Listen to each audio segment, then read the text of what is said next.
Hi guys, അനന്തുവാണ്. അപ്പോൾ ഞാൻ ഇന്ന് എൻ്റെ കമ്പനിയിൽ നിന്ന് ഒരു 20 കിലോമീറ്റർ മാറി ഒരു ചെറിയൊരു ഗ്രാമപ്രദേശത്താണ്. അപ്പം അവിടെ ഒരു വർക്കിനായിട്ട് വന്നതാണ്. അപ്പം വെളിയിലോട്ട് നോക്കിയപ്പോഴത്തേക്ക് അവിടെ ചെറിയൊരു ഗ്രാമങ്ങൾ പോലെ, പിന്നെ ചെറിയ കൃഷിപ്പാടങ്ങൾ കാര്യങ്ങളൊക്കെ ഉണ്ട്. ഇപ്പം പുറത്തോട്ട് നോക്കിയപ്പോൾ നല്ല വ്യൂസ് കാര്യങ്ങൾ കിട്ടുന്നുണ്ടായിരുന്നു. അപ്പോൾ അതൊക്കെ ഒന്ന് ഷൂട്ട് ചെയ്തു. പിന്നെ അതുപോലെ തന്നെ താഴെ കുറച്ച് കോഴി വളർത്തൽ, അതുപോലെ തന്നെ കൃഷിയൊക്കെ ചെയ്യുന്നുണ്ട് ആൾക്കാർ. ചെറിയ ചെറിയ കുടിലുകൾ പോലെ കിട്ടിയിട്ട് വന്ന സമയത്ത് നല്ല തണുപ്പ് കാര്യങ്ങളൊക്കെ ഉണ്ടായിരുന്നു. ഇപ്പോൾ ഷൂട്ട് ചെയ്യുന്നത് ഉച്ച സമയത്താണ്. അപ്പം തണുപ്പ് കാര്യങ്ങളൊക്കെ ചെറുതായിട്ട് പോയി, ചെറിയൊരു വെയിൽ കാര്യങ്ങളൊക്കെ അടിക്കുന്നുണ്ട്. പക്ഷേ നല്ല ക്ലൈമറ്റാണ് ഇപ്പോൾ. നമുക്ക് എന്താ പറയുക, പുറത്തോട്ട് നോക്കിക്കൊണ്ട് തന്നെ നിൽക്കാൻ തോന്നും. അത്രയും നല്ല ഒരു വ്യൂവും നമുക്ക് കിട്ടുന്നുണ്ട്. അതുപോലെ തന്നെ നല്ലൊരു ക്ലൈമറ്റും കിട്ടുന്നുണ്ട്. അവിടെ എല്ലാം കൃഷിയാണ്, കൃഷിക്കുള്ള ഒരു സ്ഥലമാണ് ഈ കാണുന്നത്. നമ്മുടെ നാട്ടിൽ വയലില്ലേ, വയലിലൊക്കെ പോലെ. ഫ്ലാറ്റിൻ്റെ ഉള്ളിൽ കയറിയപ്പോഴാണ് ഈ ഒരു കാഴ്ച കാണുന്നത്. 2 മുട്ട, അത് പ്രാവിൻ്റെ മുട്ടയാണ്. അപ്പം ഞങ്ങൾ വന്നപ്പോൾ ഇട്ട് വെച്ചിരിക്കുകയായിരുന്നു. അപ്പം എടുക്കാൻ പോയില്ല. അപ്പം അത് തള്ളപ്രാവ് അതിൻ്റെ അടുത്തുണ്ടായിരുന്നു. അതുകൊണ്ട് ഞങ്ങൾ നോക്കിയിട്ട് അപ്പം തന്നെ അങ്ങ് പോയി.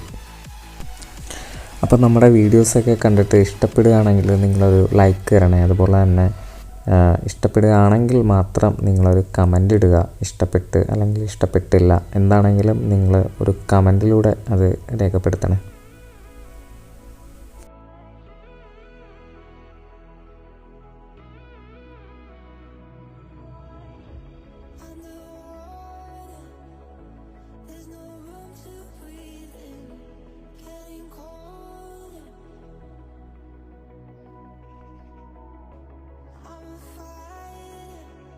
ആ കാണുന്നത് ഒരു വീടാണ് കേട്ടോ. ആ വീട്ടിൽ ആളുകൾ താമസിക്കുന്നുണ്ട്. ഇത്രയും ദിവസം ഇവിടെ വന്നതിന് ശേഷം സിറ്റിയിലായിരുന്നു ഞാൻ കൂടുതലും സമയം. പക്ഷേ ഇപ്പോഴാണ് എനിക്ക് ചെറിയൊരു ഗ്രാമം പോലുള്ള കുറേ വീടുകളും അതുപോലെ തന്നെ ഇങ്ങനെയുള്ളൊരു ഭംഗിയും കാര്യങ്ങളൊക്കെ ആസ്വദിക്കാൻ പറ്റിയത്. അപ്പോൾ അതുകൊണ്ട് തന്നെ കണ്ടപ്പോൾ എല്ലാം അങ്ങ് ഷൂട്ട് ചെയ്തു. കാരണം നമ്മുടെ നാട് കാര്യങ്ങളൊക്കെ ഇഷ്ടപ്പെടുന്നവർക്ക് ഇതൊക്കെ തന്നെയാണല്ലോ കാണുന്നതിന് ഏറ്റവും വലിയ ഭംഗി. അങ്ങനെ കുറേ നേരം നോക്കിക്കൊണ്ടിരുന്നപ്പോഴാണ് ഒരു ട്രെയിൻ പാളം ഉണ്ടായിരുന്നു ആ പാടത്തിൻ്റെ നടുക്ക്. അപ്പോൾ അതിലൂടെ ഒരു കൊച്ചു ട്രെയിൻ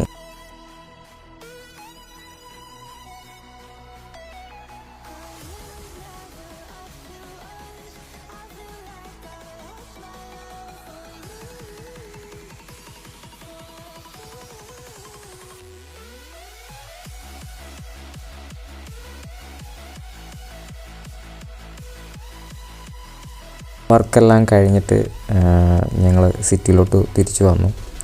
സിറ്റിയിലെ ആ ഒരു വ്യൂ ആണ് ഇപ്പോൾ കാണുന്നത്. അപ്പോൾ നമ്മുടെ റൊമാനിയ ഇപ്പോൾ ഷെങ്കൻ കൺട്രി ആയിട്ടുണ്ടായിരുന്നു. ഷെങ്കൻ കൺട്രി ആയതിനു ശേഷം നല്ല രീതിയിലുള്ള വേക്കൻസി കാര്യങ്ങളൊക്കെ ഇപ്പം വരുന്നുണ്ട്. അതുപോലെ തന്നെ വരുന്ന വേക്കൻസികൾക്കെല്ലാം അത്യാവശ്യം നല്ല രീതിയിൽ സാലറിയും ഫുഡ് അക്കോമഡേഷൻ എല്ലാം കമ്പനി പ്രൊവൈഡ് ചെയ്യുന്നുണ്ട്. ടാക്സ് എല്ലാം കഴിഞ്ഞിട്ട് നല്ലൊരു സാലറി പാക്കേജിലൂടെയാണ് കമ്പനികളെല്ലാം ഇപ്പം വേക്കൻസികൾ കൊടുക്കുന്നത്. പുറത്തിറങ്ങിയിട്ട് കാണുന്ന ഫ്ലാറ്റുകളാണ് ഈ കാണുന്നത്. ഇവിടെയുള്ള എല്ലാ ഫ്ലാറ്റുകളും ഏകദേശം എല്ലാം ഒരുപോലെ തന്നെയാണ് പണിഞ്ഞ് ഇട്ടിരിക്കുന്നത്. അപ്പം അതുകൊണ്ട് തന്നെ കാണുന്നതിനും നമുക്ക് നല്ലൊരു ഭംഗി കിട്ടുന്നുണ്ട്. യൂറോപ്പിൻ്റെ രാജ്യങ്ങളിലെ ഏറ്റവും ഭംഗിയായിട്ട് നിലനിർത്തുന്നത് ഇവിടുത്തെ ഫ്ലാറ്റുകൾ തന്നെയാണ്. ശരിക്കും ആ ഒരു ഭംഗി നമുക്ക് കിട്ടുന്നത്. റോഡിൻ്റെ 2 സൈഡിലും ഫ്ലാറ്റുകൾ, നടുക്കൂടെ ഒരു റോഡും.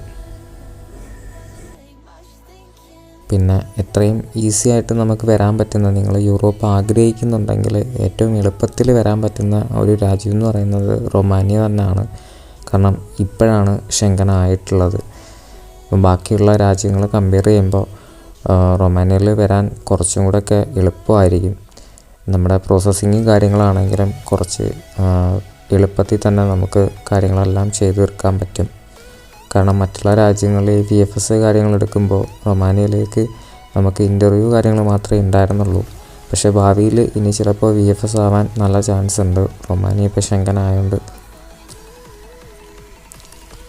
പിന്നെ അതുപോലെ തന്നെ അൽബേനിയയിലും നമുക്കിപ്പോൾ വേക്കൻസികൾ വരുന്നുണ്ട് ഒരുപാട്. അപ്പോൾ ആ വേക്കൻസികൾ കാര്യങ്ങളൊക്കെ ഞാൻ മുന്നേ ഇട്ടിട്ടുണ്ടായിരുന്നു. മുന്നത്തെ വീഡിയോസ് നോക്കുമ്പോൾ നിങ്ങൾക്ക് മനസ്സിലാവും. പിന്നെ അതുപോലെ തന്നെ പുതിയ വേക്കൻസികളൊക്കെ വരുന്ന ഉടനെ തന്നെ ഞാൻ ഇതിനകത്ത് അപ്ഡേറ്റ് ചെയ്യുന്നതായിരിക്കും.